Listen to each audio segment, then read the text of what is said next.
오늘 우리에게 주시는 하나님의 말씀은 요한계시록 2장 12절에서 17절 말씀입니다. 버가모 교회의 심부름꾼에게 이렇게 써보내어라. 날카로운 양날 칼을 가지신 분이 이렇게 말씀하신다. 나는 내가 어디에 거주하는지를 알고 있다. 그곳은 사탄의 왕좌가 있는 곳이다. 그렇지만 너는 내 이름을 굳게 붙잡고 또 내 신실한 증인인 안디바가 너희 곁 곧 사탄이 살고 있는 그곳에서 죽임을 당할 때에도 나를 믿는 믿음을 저버리지 않았다. 그러나 나는 내게 몇 가지 나무랄 것이 있다. 너희 가운데는 발람의 가르침을 따르는 자들이 있다. 발람은 발락을 시켜서 이스라엘 자손 앞에 올무를 놓게 하고 우상의 제물을 먹게 하고 음란한 일을 하게 한 자다. 이와 같이 내게도 니골라 당의 가르침을 따르는 자들이 있다. 그러니 회개하여라. 만일 회개하지 않으면 내가 속히 너에게로 가서 내 입에서 나오는 칼을 가지고 그들과 싸우겠다. 귀가 있는 사람은 성령이 교회들에 하시는 말씀을 들어라. 이기는 사람에게는 내가 감추어둔 만나를 주겠고 흰 돌도 주겠다. 그 돌에는 새 이름이 적혀 있는데 그 돌을 받는 사람밖에는 아무도 그것을 알지 못한다. 하나님께서는 오늘 3부 예배에 참여하신 모든 분들, 우리 성도님들을 사랑하십니다. 여러분 믿으시죠? 예수님께서 그렇기 때문에 여전히 교회를 향하여, 성도들을 향하여 예수님께서는 여전히 말씀을 하십니다. 여러분, 주님께서 우리에게 여전히 말씀하고 계시다는 것이 소망입니다. 오늘 우리가 읽은 본문 가운데 버가모 교회에 주님이 여전히 말씀하고 계십니다. 그러니까 주님께서는 우리들에게 여전히 말씀해 주시고 우리는 그 말씀대로 사는 삶이 우리 믿는 자에게는 사실 그것이 복 중에 복인 것이죠. 그런데 오늘 말씀을 보면 당시 버가모 교회의 상황이 말씀대로 사는 일 좀 만만치 않은 상황이었다는 기록이 등장을 합니다. 사실 생각해 보면 어느 때가 하나님의 말씀대로 사는 일이 쉬웠던 때는 없었던 것 같습니다. 하지만 하나님께서 늘 함께해 주셨던 것이죠. 오늘 말씀 13절을 보면 굉장히 구체적으로 버가모 교회가 경험하는 만만치 않은 현실을 정확하게 기록하고 있습니다. 나는 내가 어디에 거주하는지를 알고 있다. 그곳은 사탄의 왕좌가 있는 곳이다. 사탄의 왕좌라는 말이 너무나 명확하게 등장을 합니다.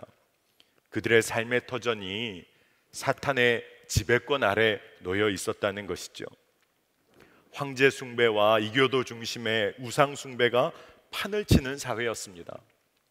여러분, 그리스도인들의 삶이란요, 예수님을 왕으로 고백하고 철저하게 말씀대로 살아가는 복 중의 복을 누리는 삶이 그리스도인의 복 있는 삶인데, 버가모 교회가 세상의 왕, 세상의 삶의 방식 한 복판에 놓여 있게 된 것입니다. 문제는요, 그리스도인들이 이런 상황 가운데서 어떠한 삶을 살 수 있었느냐 하는 것이죠. 세상의 큰 흐름은 세상의 왕 우상 숭배하는 것입니다. 여러분, 오늘 이곳에 모인 성도님들, 우리들이라면 어떻게 믿음 가지고 버가모와 같은 곳에서 우리가 살아야 하는 것이죠. 여러분, 배반이라는 단어가 있습니다. 배반. 여러분, 이 배반이란 단어를 좋아하실 분은 없으실 거예요. 한자로 보면 등배자, 반할 반자로 구성된 말입니다. 그러니까 배반의 의미가 등을 돌리는 거예요. 대부분 부정적인 의미로 사용을 합니다. 그런데 성서를 보면 이상할 정도로 하나님의 사람들은 모두 세상을 등진 사람들이었습니다. 세상을 배반한 사람들이었습니다. 모세를 보면요, 애굽의 왕자로 사는 것 그가 거절하고 그리스도의 백성들과 함께 고난받는 삶, 하나님의 말씀대로 사는 삶을 따랐습니다. 히브리서 11장에 너무나 분명하게 기록하고 있어요. 여러분, 사도 바울이요, 가말리엘 학파, 또 유대교 주류 종교 지도자들 다 등졌습니다. 배반한 것이지요. 예수님의 길 따랐습니다. 버가모 성도들의 삶에 적용해 보면요, 그들이 황제 숭배와 우상 숭배를 통해 누릴 수 있는 세상의 복, 그 복의 유혹을 받고 있을 때, 바로 그때 그들에게는 굉장히 중요한 질문이 생기게 되는 것이죠. 어떻게 담대히 세상을 등질 수 있는 것일까? 동일한 질문이 우리에게도 제기되는 줄로 믿습니다. 여러분, 우리는 어떻게 담대하게 세상을 등질 수 있는 것이죠? 기억할 것이 있습니다. 여러분, 롯과 롯의 아내를 여러분 기억하시지 않습니까? 소돔과 고모라를 등지고 떠났지만, 하나님의 사자가 인도하는 길에 처음에는 들어섰지만 미련을 못 버리고 롯의 아내가 뒤돌아보았을 때 소금 기둥 되어버리지 않았습니까? 롯의 아내가 롯과 더불어 처음에는 사는 길 들어섰지만 그 다음에 그가 정말로 무너지는 인생을 살게 된 것을 봅니다. 여러분, 우리가 잘 기억해야 합니다. 세상 등지면 죽을 것 같이 여겨지지요. 하지만 사실 그 길이 사는 길임을 오늘 우리가 붙잡아야 되는 줄로 믿습니다. 오늘 버가모 교회에 신실한 증인 안디바가 있었다라는 기록이 나옵니다. 신실한 증인이라고 표현합니다. 안디바는 죽임을 당했지만 분명히 주 안에서 사는 길을 따랐다고 했습니다. 안디바가 사탄이 사는 그곳에서 세상 등지고 예수님을 끝까지 붙잡았습니다. 어떤 죽음의 위협도 겁박도 안디바를 무너뜨릴 수가 없었어요. 버가모 성도들이 그 모습들을 다 봤습니다. 두려워하고 무서워할 법도 했는데 버가모 성도들, 오늘 성경을 보니까 예수 그리스도의 이름 부인하지 않고 믿음 저버리지 않았다고 기록하고 있습니다. 참 놀랍고 칭찬받을 만한 일입니다. 그런데 오늘 말씀에 계속 이어지는 부분을 보면 주님은 버가모 교회를 나무라실 것이 있다라고 말씀하십니다. 예수님 저버리지 않고 믿음을 지킨 성도들에게 예수님이 왜 나무라시는 걸까요? 왜 책망하시는 걸까요? 사실 질문을 바꾸어 보면 죽음의 두려움도 이겨내고 믿음 저버리지 않은 버가모 교회에 도대체 무슨 일이 벌어진 겁니까? 말씀을 준비하면서 죽음의 핍박을 이겨낸 성도들일지라도 일상의 유혹과 두려움에 무너질 수 있구나 하는 사실을 깨달아줬습니다. 여러분, 죽음과 같은 핍박을 이겨낸 성도라면 일상의 유혹 정도는 그냥 넘어설 수 있어야 할 것 같은데, 우리가 이 땅에서 육신을 가지고 사는 한 우리는 죄의 경향성을 갖고 있는 것이죠. 지독한 자기 사랑하는 연약함이 우리 가운데 있는 것 아닙니까? 말씀 준비하는 가운데 예전에 여재우 선교사님, 우리 파송 선교사님이시죠. 저희 파송 선교사님이신 여재우 선교사님께서 몇 해 전에 인도네시아 부족 선교를 떠나셨다가 1년 만에 수요 예배에 돌아오셔서 말씀 전해주셨던 내용이 떠올랐어요. 여재우 선교사님 1년여의 선교지에서 시간을 보내시고 돌아오셔서 나누셨던 내용의 핵심이 무엇이었냐 하면, 선교지에 살면서 영적 전쟁이 일어나는 지점이요, 대단한 사역이 일어나는 현장이 아니라 바로 일상을 살아가는 아주 익숙한 삶의 현장이었다고 고백을 나눠주셨어요. 외부에 나가서 맞부딪히는 부족 선교의 현장에서는 믿음을 담대하게 말씀대로 살아가는 것이 너무나 당연했었는데, 새로운 환경에서 아내와 아이들과 적응하며 가정생활하는 그 현장이 진짜 믿음대로 살기가 쉽지 않은 현장이라는 것을 고백하며 나눠주셨습니다. 여러분은 어떠세요? 저도 그 이야기, 그 나눔을 들으면서 너무나 마음에 다가왔습니다. 선교사님께서 그런 말씀을 하셨어요. 저에게 너무나 구체적인 익숙한 삶의 현장에서 주님을 바라보는 것이 선교의 시작 중의 시작이라는 것을 깨달았습니다. 정말 그런 것이지요. 여러분, 일상의 한 복판에서 우리가 참 쉽게 무너지기가 쉽습니다. 버가모 교회 교인들 생각해 보세요. 안디바의 순교를 보면서도 그들이 두려워하지 않고 더욱더 믿음을 지키고 예수님의 이름 부인하지 않았습니다. 그런데 그 이후에 그들이 왜 무너지기 시작한 것이죠? 여러분, 홍수 재해가 많은 지역에 그 재해를 막기 위해 큰 댐을 세우기도 합니다. 큰 댐이 세워지면 이제 그 지역 주민들의 삶을 안전하게 보호해 주는 것이죠. 가뭄이라도 나면 물을 안정적으로 공급해 주는 역할을 하기도 합니다. 그런데 큰 거대한 댐의 경우에 작은 균열, 미세한 틈이 생겨도 한동안은요, 그 큰 댐이 역할을 감당합니다. 그런데 기억해야 할 것이 있습니다. 얼마 동안은 역할을 감당한다는 거예요. 하지만 그 작은 틈, 미세한 균열을 그대로 방치하고 내버려 두면 어느 순간 걷잡을 수 없이 무너지는 것 아닙니까?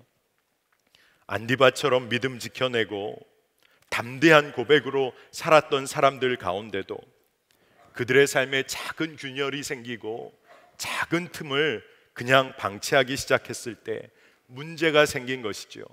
그래서 주님께서 엄중하게 경고하십니다. 오늘 14절 15절 말씀입니다. 그러나 나는 내게 몇 가지 나무랄 것이 있다. 너희 가운데는 발람의 가르침을 따르는 자들이 있다. 발람은 발락을 시켜서 이스라엘 자손 앞에 올무를 놓게 하고 우상의 제물을 먹게 하고 음란한 일을 하게 한 자다. 이와 같이 내게도 니골라 당의 가르침을 따르는 자들이 있다. 나무라시는 주님의 말씀의 핵심이 다른 어떤 것이 아닙니다. 주님의 가르침 아니라 발람의 가르침, 주 예수 그리스도의 가르침 아니라 니골라 당의 가르침을 따르는 이들이 버가모 교회에 생겨나기 시작했다는 것입니다. 주님을 여전히 잘 따르는 이들이 버가모 교회에 있었어요. 그런데 작은 틈이 벌어지기 시작했다는 겁니다. 작은 틈새가 벌어지기 시작했다는 거예요. 그런데 버가모 교회가 그것을 허용했어요. 그것을 방치하는 부분이 있었다는 것입니다. 그렇게 세상의 유혹에 흔들리는 이들이 있었을 때 공동체가 그것을 방치하는 부분이 있었다는 거예요. 여러분, 이것이 무서운 것입니다. 여러분, 발람의 가르침이 무엇입니까? 수많은 보화를 제시하면서 이스라엘을 저주해 달라는 발락 왕의 요청을 발람이 받습니다. 발람이 그 재물의 눈이 어두워서 이스라엘을 저주하려 했지요. 하나님께서 여러 차례 발람의 시도를 다 막아내십니다. 그러니까 발람이요, 발락 왕에게 내가 저주는 할 수 없지만 한 가지 꾀를 알려주지 않습니까? 그것이 무엇이죠? 바로 이스라엘 스스로가 음란에 빠지도록 길을 열어주는 것이었습니다. 이스라엘 스스로가 그 유혹의 길을 선택하도록 그 길을 열어놓는 거예요. 여러분, 스스로 유혹을 선택하는 것이 참 무섭습니다. 오늘 본문에는요, 우상의 제물이라는 말로 표현이 됩니다. 바로 하나님 외에 다른 곳에서 풍요를 찾으려고 하는 삶인 거예요. 여러분, 하나님보다 탐심의 지배를 받는 삶입니다. 성경 본문에 음란한 일로 표현되는 것이 있습니다. 바로 하나님 외에 다른 곳에서 기쁨을 찾는 거예요. 쾌락과 음란에 지배당하는 삶입니다. 여러분, 하나님과의 친밀한 관계에서 기쁨을 누리기보다 세상과의 관계에서 인정받고 기쁨 누리고자 하는 것, 여러분, 우리가 꼭 알아야 합니다. 그것은 치명적인 유혹입니다.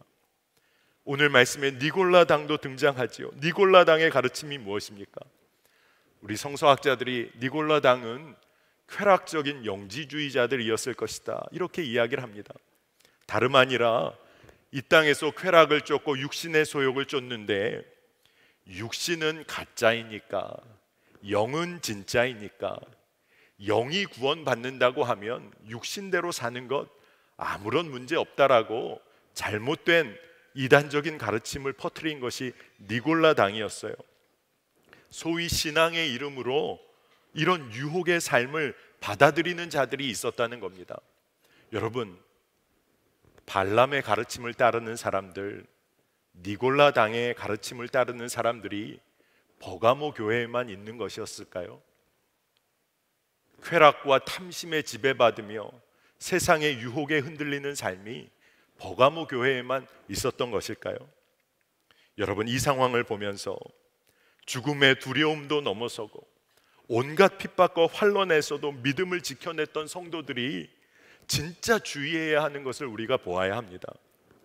핍박보다 더 무서운 유혹이 우리의 일상 가운데 있다는 것을 우리는 깨어 보아야 합니다. 이 유혹 이겨내는 삶, 우리가 정말로 정신 차리고 살아야 합니다. 제가 이렇게 표현하는 게 맞을 것 같아요.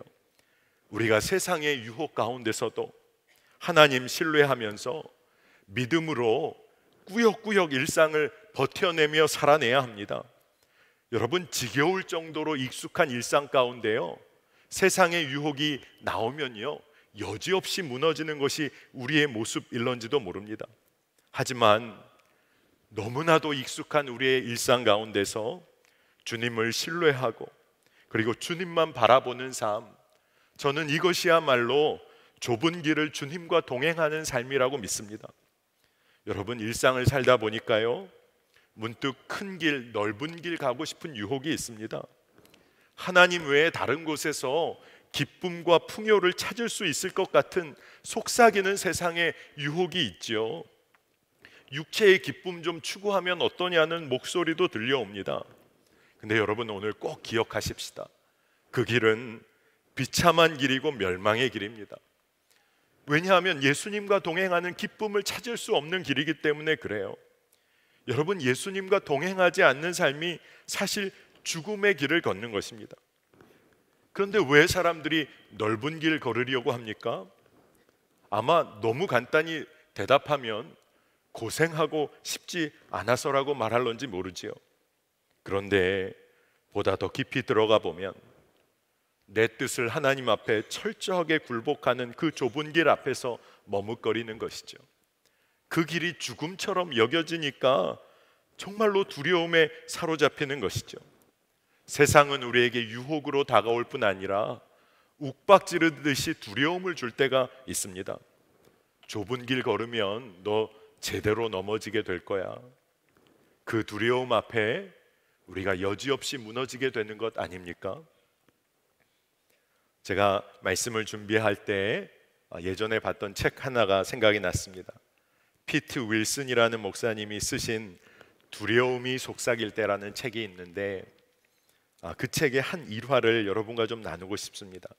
이 피트 윌슨 목사님이 21세, 만 21살 때에 청소년 담당 사역자로 헌신하여 열심히 사역을 했다고 합니다. 그런데 주님께서 특별한 마음을 주셨는데 그 마음은 다른 것이 아니라 개척의 마음을 주신 거예요. 개척교회를 내가 시작해야겠다. 그가 순종하고 그 당시에 본인의 담임 목사님에게 이 비전을 나눴습니다. 그 담임 목사님이 너무나 귀하게 여겨서 격려하고 성도들 안에서 비전을 함께 공포하고 정말로 그 일을 추진해 가게 된 거예요. 그래서 결국 마지막 주일을 피트 윌슨이 그 교회에서 맞이하게 됐습니다. 작은 송별 모임이 교인들과 있었고, 이제 개척을 나가기 바로 직전이니까 많은 윌슨와 기도와 사랑을 받는 시간이 있었다고 해요. 교회 환송회가 다 끝나고 주일 늦은 밤, 이제 윌슨 목사님이 그 자리를 뜨려고 하는데, 이렇게 보니까 교회에 불이 안 꺼진 곳이 있었다는 거예요. 도서관 쪽인 것 같아서 이 피트 윌슨이 교회 도서관 쪽에 불 켜져 있는 곳으로 그가 걸어갔답니다. 그런데 그 도서관 쪽으로 걸어갈수록 뭔가 소리가 들리는데 자기 이름이 들리는 것 같았다는 거예요. 몇몇 교인들이 남아서 자기 이름을 거론하고 있다는 것을 알게 됐다는 겁니다. 조용히 밖에서 이야기를 듣는데, 아직 세상 물정도 모르는 분이 무슨 교회를 개척하겠다고, 또 들려오는 소리가 있었대요. 돈도 경험도 없잖아. 설교도 제대로 할 줄 모르잖아. 따르는 사람도 없고 심지어 교회를 어디에 세울지도 아직 정하지도 않고서 뭘. 이런 이야기를 뒤에서 듣게 되는데 피트 윌슨이 어깨가 처지고 힘이 완전히 빠지고 그렇게 비전을 붙잡았었는데 그 말 몇 마디에 두려움이 몰려왔다고 했습니다. 그가 도망치듯이 주차장까지 나가서 걸어가고 있는데 하염없이 눈물이 흘렀다는 거예요.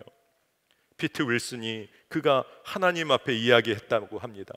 주님, 다 맞는 말이에요. 제가 무엇을 할 수 있단 말이에요.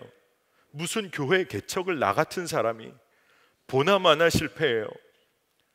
눈물을 흘리고 기도하고 마음의 두려움을 주께 고백했다고 합니다. 그런데 하나님께서 영혼 깊은 곳에 당신의 마음을 주시는데, 피트, 지금 이 자리에서 선택해라. 그 집사들의 말을 듣겠느냐, 아니면 내 말을 듣겠느냐? 그들을 믿겠느냐, 아니면 나를 믿겠느냐? 잘 들어라. 앞으로도 계속해서 너에게 죽을 만큼 두려운 일을 시킬 것이다. 상식적으로는 말이 되지 않는 일을 시킬 것이다. 그런데 나를 믿겠느냐? 피트 윌슨이 주차장에서 완전히 무릎을 꿇고 남은 평생 하나님만을 믿고 순종할 결단의 기도를 올려드렸다고 합니다.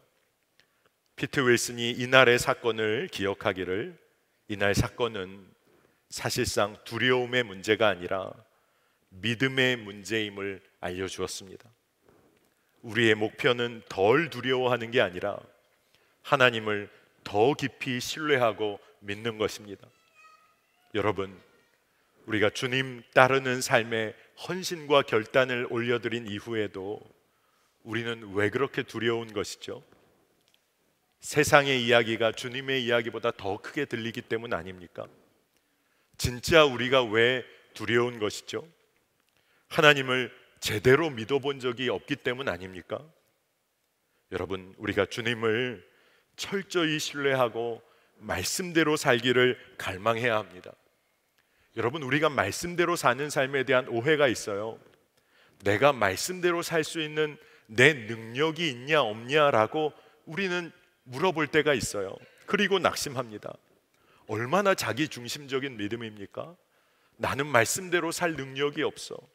주님은 그 능력을 원하시는 것이 아니라 여러분들이 말씀대로 살기를 갈망하는지를 물어보고 계십니다. 여러분이 말씀대로 살기를 갈망하면 우리 안에 주님이 일하십니다. 말씀을 이루시는 분은 주님이세요. 그러니까 우리가 진리의 빛에 비추어서 익숙한 일상 가운데 그 매일매일을 말씀대로 결정해 나가야 하는 것입니다.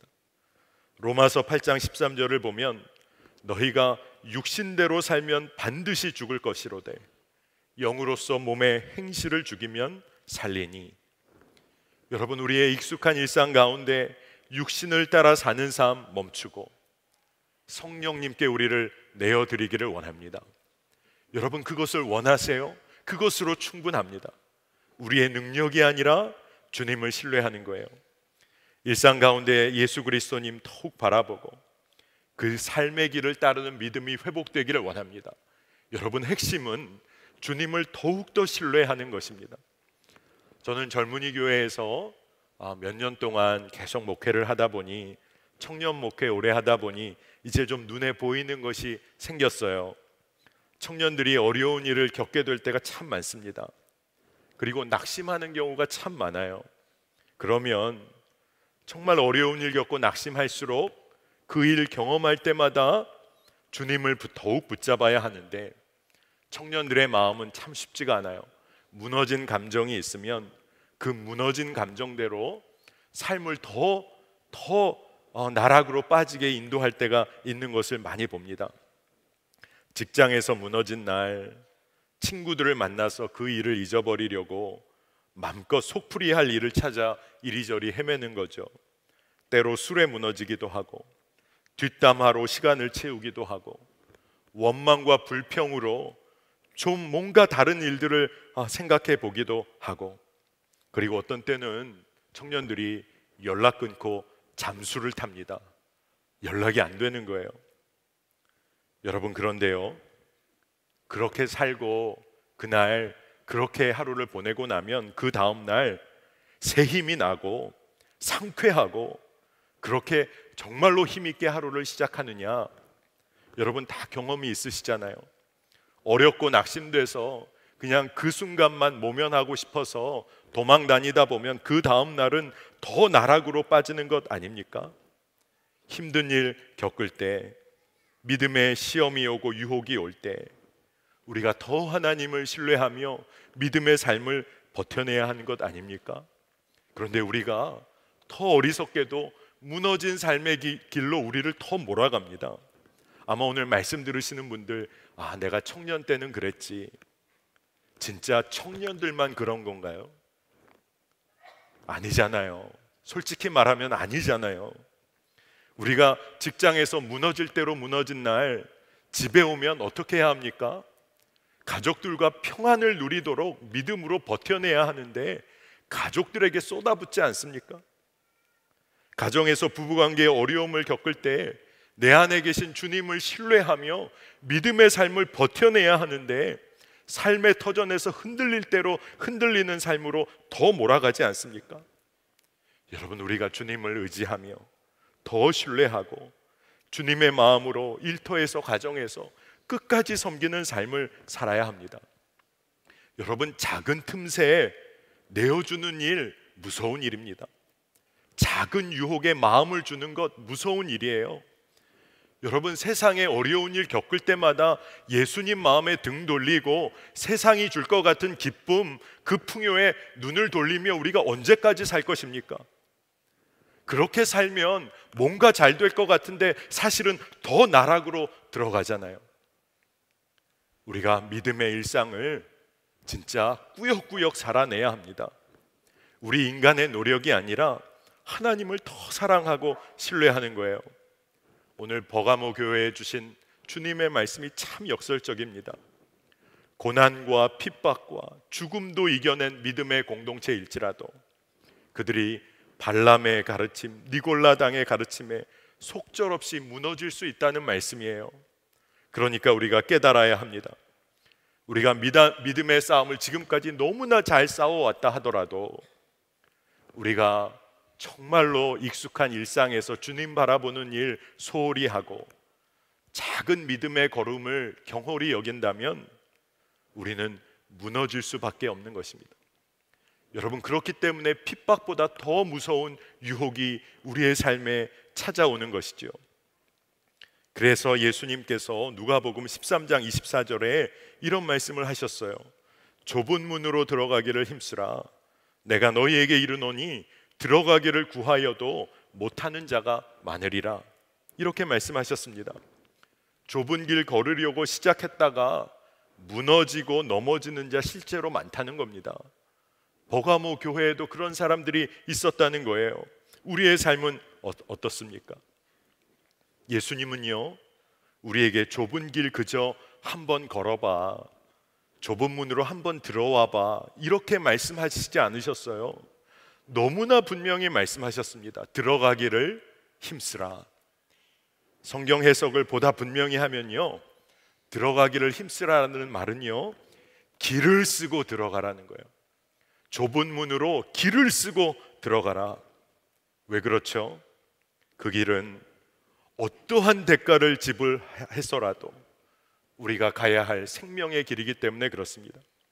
그리고 세상의 넓은 길, 결국 사망의 길로 인도하는 길이기에 그렇잖아요. 여러분, 우리가 믿음의 눈을 들어 보아야 합니다.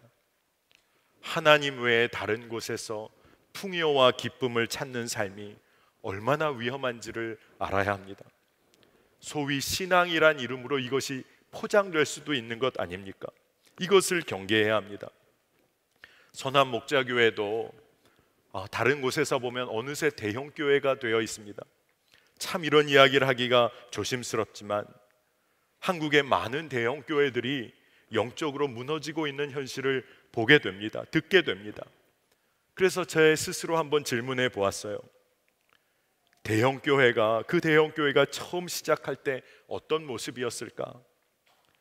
작은 상가에서, 아니면 상가도 얻지 못하여 천막을 치고 예배할지라도 기쁨과 감사로 주님을 늘 바라보지 않았겠습니까? 초창기에 어떠한 어려움이 있어도 기도로 돌파해 냈겠지요.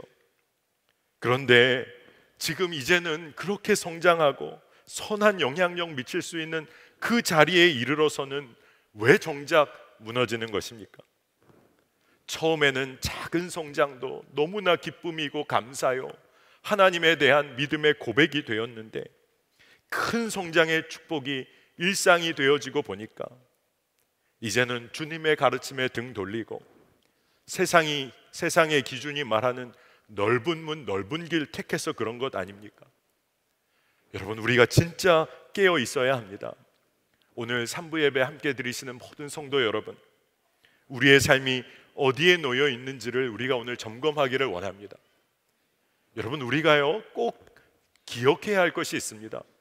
지금 우리가요 좁은 길을 갈까 넓은 길을 갈까 선택하는 어떤 중립지대에 놓여 있는 것 아닙니다. 우리가 이 땅에서 살고 있다면 여러분은 넓은 길이든 좁은 길이든 지금 어느 한 곳에 속해 있다는 것을 알아야 합니다. 만약 우리가 발람과 니골라당의 가르침을 따르며 탐욕과 쾌락을 쫓는 삶을 넓은 길에서 살고 있다면 오늘 정말로 주님의 이름 붙잡고 믿음 지키는 주와 동행하는 삶으로 나아가야 할 줄로 믿습니다. 여러분, 그 삶을요 매일매일 살아내야 합니다. 좁은 길 걷는 삶 매일매일 살아가는 겁니다. 왜냐하면요, 좁은 길을 걷는 삶은요 한 번의 용기로 한 번에 객기 부려서 가는 길 아닙니다. 매일매일 주와 동행하면서 너무나 익숙한 삶이지만 주님을 더 신뢰하는 발걸음을 뛰는 삶이에요. 여러분, 이 삶이 여러분에게 축복이 되고 정말로 소망이 되시기를 축복합니다. 오늘 17절 말씀에 귀가 있는 사람은 성령이 교회들에 하시는 말씀을 들어라. 이기는 사람에게는 내가 감추어둔 만나를 주겠고 흰 돌도 주겠다. 그 돌에는 새 이름이 적혀 있는데 그 돌을 받는 사람밖에는 아무도 그것을 알지 못한다 라고 기록하고 있습니다. 여러분, 만나가 뭐죠? 이스라엘의 삶을 광야에서도 이끌었던 생명의 공급원이었습니다. 만나를 먹고 산다는 것은 매일매일 하나님 믿고 산다는 삶을 의미하는 거예요. 흰 돌은요, 그 당시에 사회 문화적으로 용납과 받아들임을 상징했다고 합니다. 흰 돌에 이름이 쓰여 있다는 것, 하나님의 잔치 자리에 초대받고 받아들여졌다는 것을 의미합니다. 그러니까 죽음과도 같은 핍박과 일상의 유혹을 넘어선 성도들이 결국 도달할 하나님 나라의 잔치 자리를 이야기해 주고 계시는 거예요.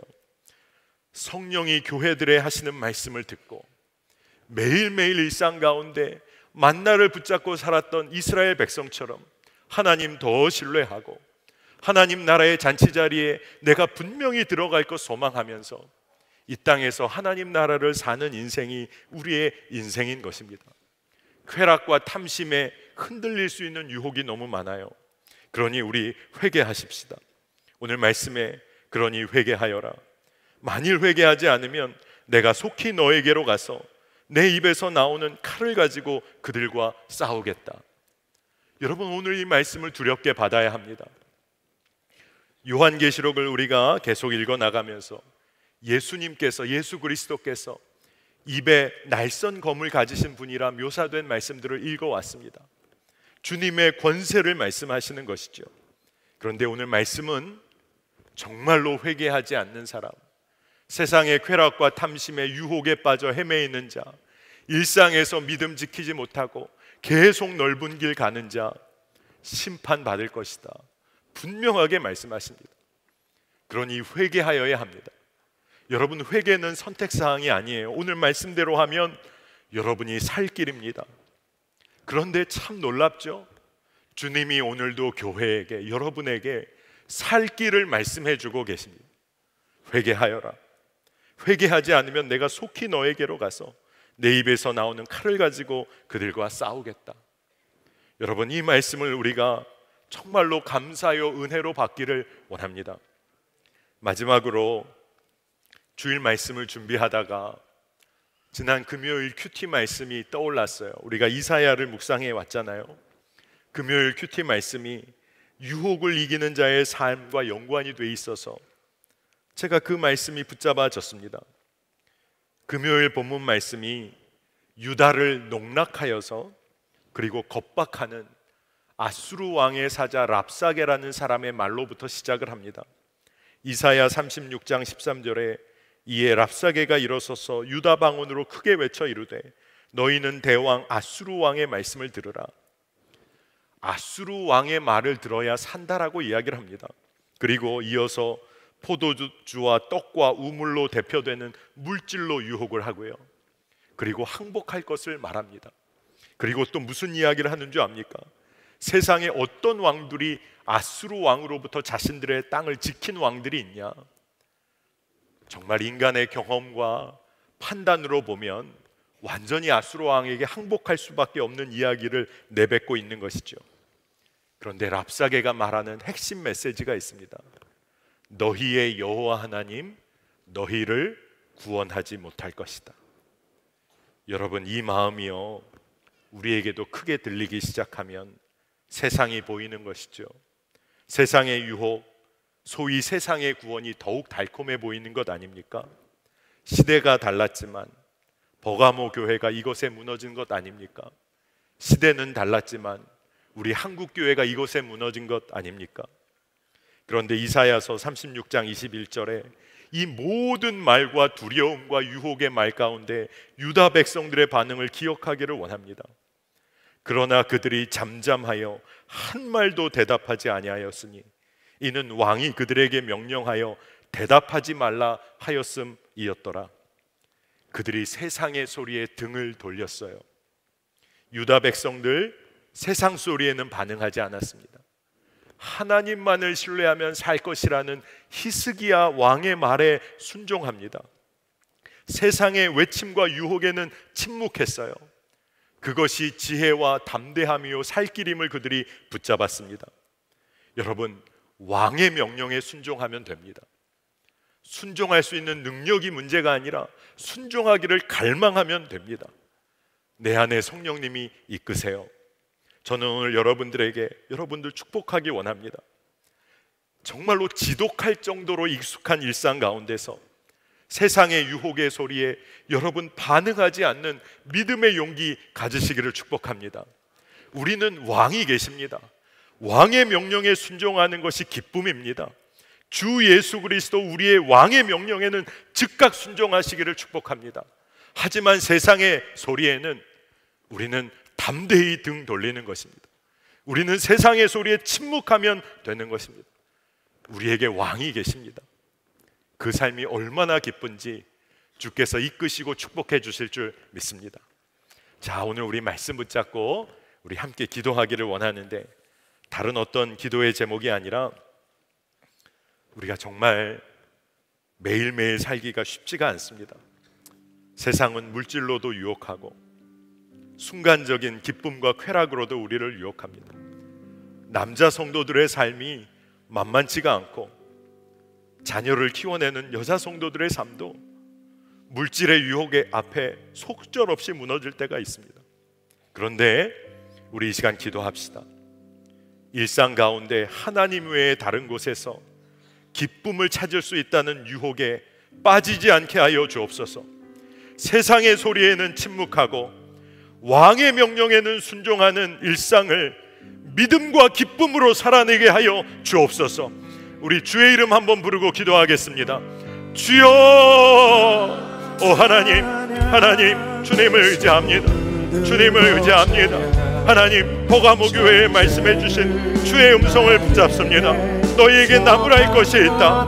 발람의 교훈과 니골라당의 가르침에 빠져서 탐심과 음란과 쾌락에 빠져 세상의 유혹에 속절없이 무너지는 너희들, 회개해라. 회개하면 살 것이다. 좁은 길 걸어라. 왕의 명령에 순종해라. 하나님, 우리에게 여전히 말씀해 주시니 감사합니다. 오늘 그 말씀 붙잡고 하나님 담대히 주의 길 걷기를 원합니다. 나에게 왕이 계심을 고백하기를 원합니다. 사탄의 왕좌에 무릎 꿇는 자 아니라 하나님 주님 나의 왕 되시는 주 예수 그리스도 바라보며 두려움 가운데 빠지는 삶이 아니라 주님을 더욱 신뢰하는 삶을 살게 하여 주시기를 원합니다. 오늘도 우리의 심령의 답답함과 절망의 나락 가운데 있는 이들이 있습니까? 오늘 믿음을 사용하여 오늘 일어나 오늘 하루를 담대히 버텨내는 믿음을 더하여 주시기를 원합니다. 주여, 주님을 신뢰합니다. 하나님 감사합니다. 버가모 교회뿐 아니라 오늘 선한목자교회 성도들에게 나에게 말씀해 주시니 감사합니다. 오늘 주님이 말씀해 주셨으니 그 말씀대로 살기를 원합니다.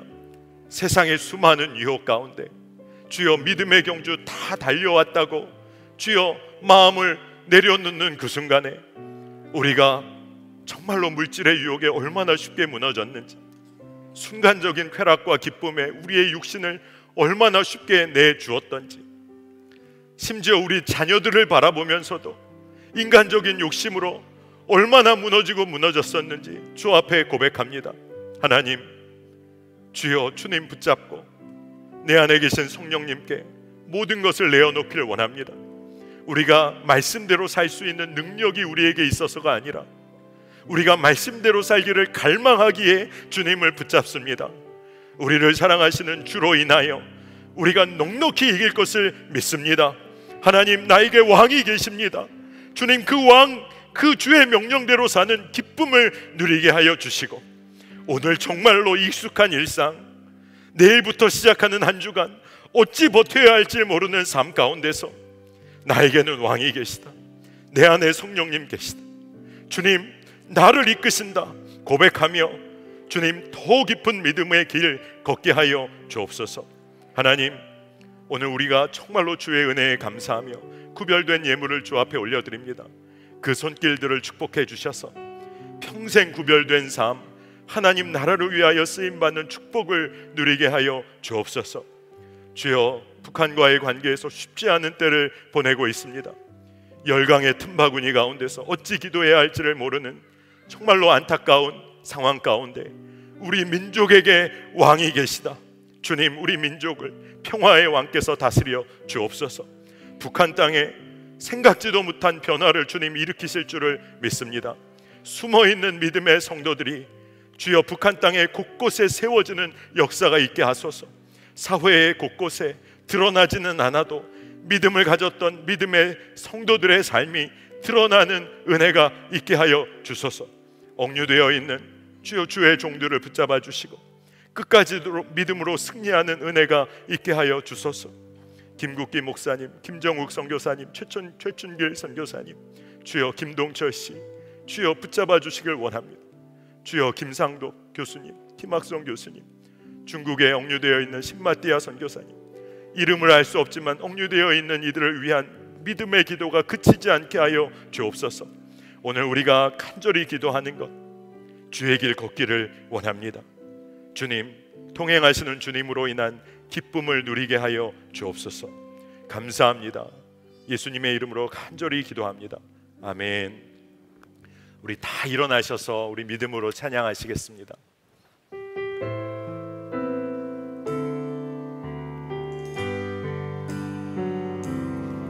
세상의 유혹 시험이 내게 몰려올 때에 나의 힘으론 그것들 모두 이길 수 없네. 거대한 폭풍 가운데 위축된 나의 영혼 어찌할 바를 몰라 헤매이고 있을 때 주를 찬양, 손을 들고 찬양. 전쟁은 나에게 속한 것 아니니 주를 찬양, 손을 들고 찬양. 전쟁은 하나님께 속한 것이니 주를 찬양,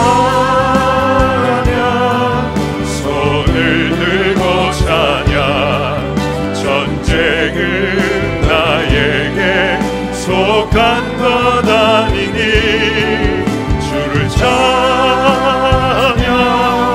손을 들고 찬양 전쟁은 하나님께 속한 것이니.